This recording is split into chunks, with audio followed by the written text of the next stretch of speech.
Hi, my name is Vishnu Kiryat. Welcome to channel 24 Sage, and today we are going to have a quick crash course on all you guys want to know about the cut page.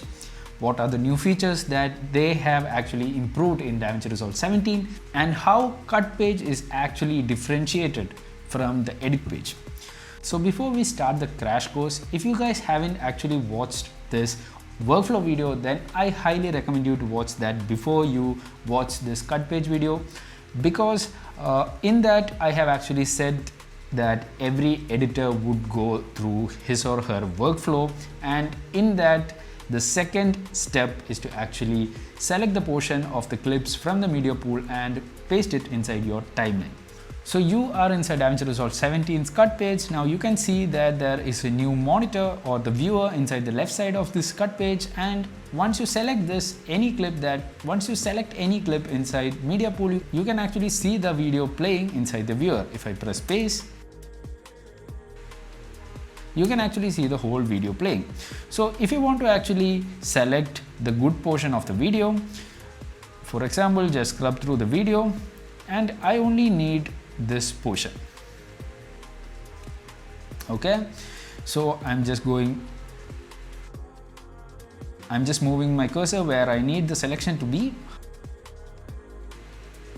and I'm just moving the in point cursor somewhere here, and I'm just scrubbing over my video, and I really want my video to stay till here.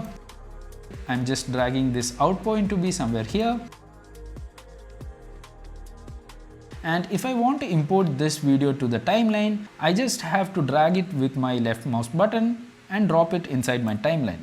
As soon as that, you can see that it is actually present inside my timeline. Now, what if I want to append another video? We'll take this video. Now I'm just scrubbing through my video. I think somewhere here would be a great point to set as the in point. So if you are a lazy editor like me, learn the shortcut so that your editing time would be really reduced. So I'm pressing I to actually create the in points, and I'm just pressing space to play. And somewhere here I'm adding the out point by pressing O. And now I don't actually have to drag this video and drop it in the ending of my imported clip by like this. So I don't actually have to drag the video from the viewer and place it on the end of my first imported video. Instead, I'm pressing Ctrl Z to go a step back. Instead, what I can do is select this clip and just press F10. Now you can see that it's actually automatically imported the clip at the end of the timeline or the end of the existing clip inside the timeline. Now if you look closely, there is an arrow animation here. Now that is a smart editor. Now if I am taking this clip and I'm just selecting a portion,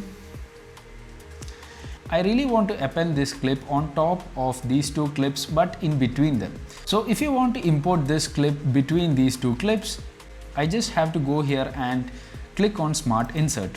Now you can see that this video has been inserted between these two clips.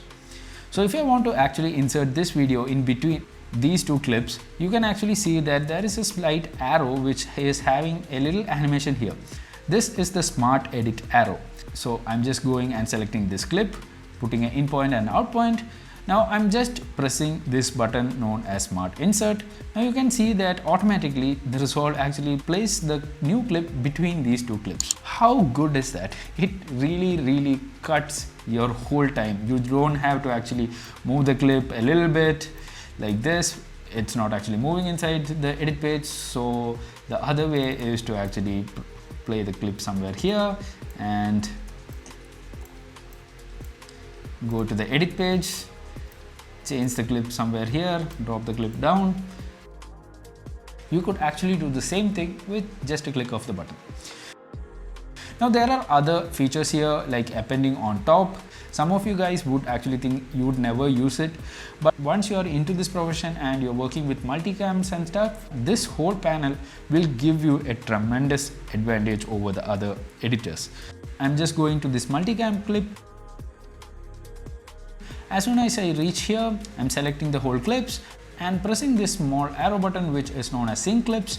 As soon as I press that, a new window pops up, and here I am syncing by using audio as reference, and I'm pressing the sync button. As soon as it's done, I'm just saving the sync here. I think everything is synced right now.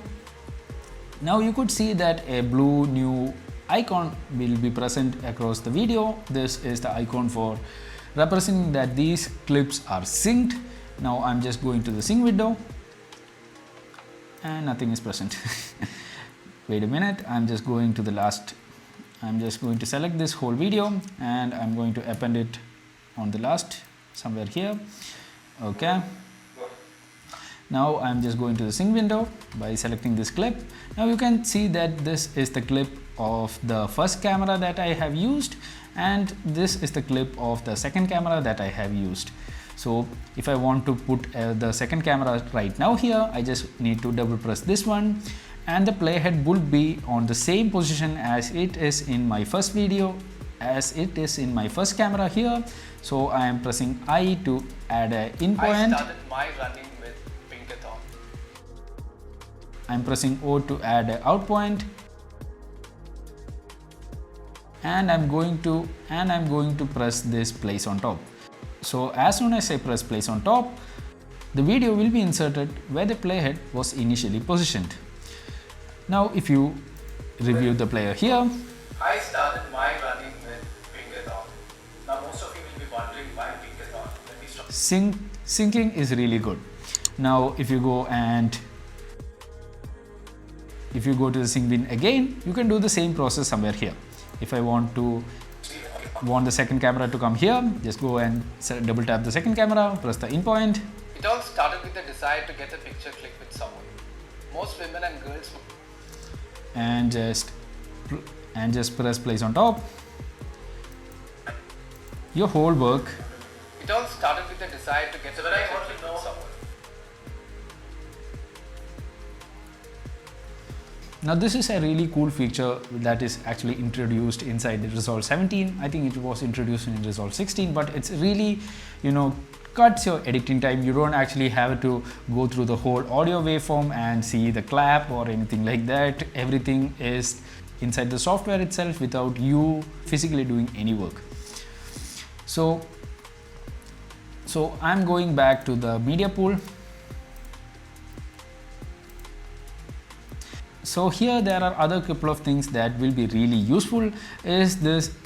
One of them is this fast review, which the playhead to move really fast, but the same effect can be done if you double press or triple press L as a shortcut to move the playhead faster, or by pressing multiple times J to go rewind really fast.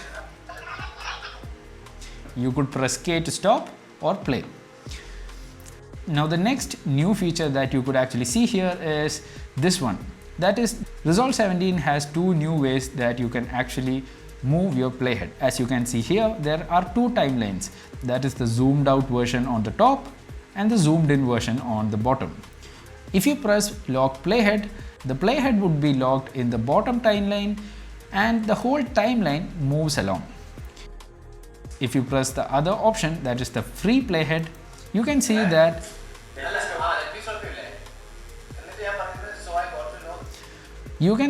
the playhead moves, but the timeline remains constant.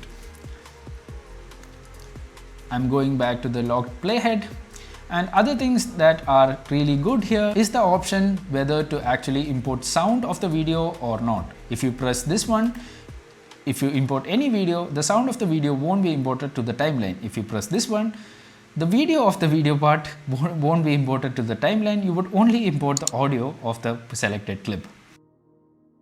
There are other couple of really good features that are inside the cut page. Once I start explaining whole, this video would be really lengthy. One of the best features is this boring director, which is a really good feature because if you're working on long projects such as class edits or something like that, which are having a duration of 1 hour, and there are pauses inside the video where the talent is moving or they are going for a retake or something, and there is a pause in between the video. By switching on to boring edit, the whole clip will be processed by Resolve, and it will actually show you where there are no voices, and it will actually cut the video in such a way that the trimming would be really much simpler. I'm not actually doing this in this video because I will actually make a separate video on this one. Now there are a couple of other features which are really introduced inside the cut page to actually simplify the editor, is to add transition inside the cut page itself. For example, I'm just putting my playhead over the top of this video which we have imported, and I'm just pressing this dissolve transition. Now you can see that a transition has been the transition has been placed here. Now if you play here, this would happen.